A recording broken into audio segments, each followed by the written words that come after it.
Good morning, micro followers.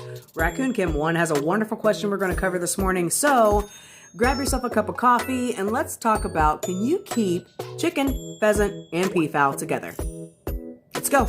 Now I'm going to be honest with you right out of the gate. I would much rather give you no answer than give you the wrong answer. And the truth is, I don't know a whole lot about housing peafowl and pheasant together. Hopefully, the information that I know about housing the remaining combination of birds together will help you out with your question. So, here we go.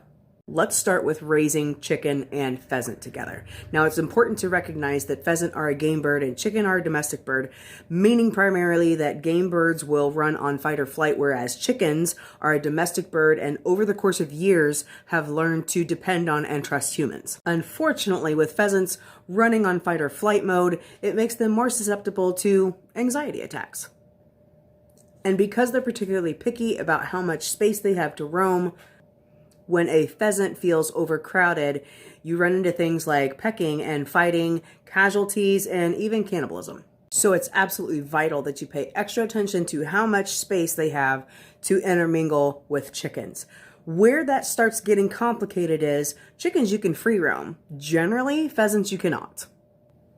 Now, what helps the situation along, though, is if you get them both as chicks and you raise them up together. It'll be easier for them to learn and understand each other's habits and sights and sounds and reactions. That way they're more comfortable intermingling with each other. And it's also a great way for the birds to develop an immunity towards each other's diseases. An important side note to take into consideration is if you plan on letting any of your chickens hatch out, pheasant will kill your chicks. So it's one of those situations where you just need to sit down and you need to make your list of your pros and cons and decide how much responsibility and maintenance you want to put into housing the two together. Again, paying special attention to things like how much space you have to offer, how ready you are for the chance of disease, whether or not you're going to hatch out your chicks. Also, pheasants will try to breed and will breed with your hens. Not that it actually is fatal for your hens, it's just unnecessary breeding. Anything that comes about is going to be unsterile, so it's just more stress on your hens. So weigh out your pros and cons. Don't let your emotions get in the way of your judgment. No matter how bad you want to house both of them, you might have to do it separate. Remember, this is for the well-being of the animals in order to have a fully functional farm.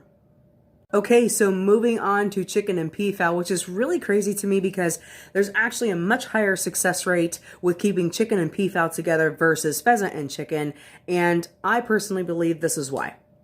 Especially if they are hatched and raised together, I think it has everything to do with having adequate space and plenty of things to stay occupied, therefore their paths usually don't cross. So if nobody is feeling threatened or overcrowded, there's usually no hostile activity and everybody can pretty much maintain peace within the flock.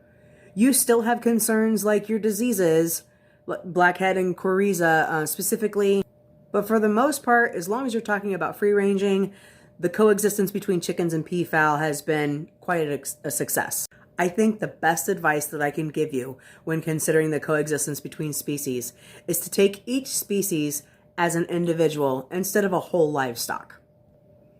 Each species has a different level of dietary needs, housing needs, and temperament. Everything is so different within each species that it's very important to take them as an individual. So what I would do personally is make your list out of your pros and cons. Weigh that out. Take into consideration how much maintenance and responsibility you want to put into maintaining a coexisting flock. Like I mentioned before with the quail and the chicken, it's not impossible. It's just going to take some work.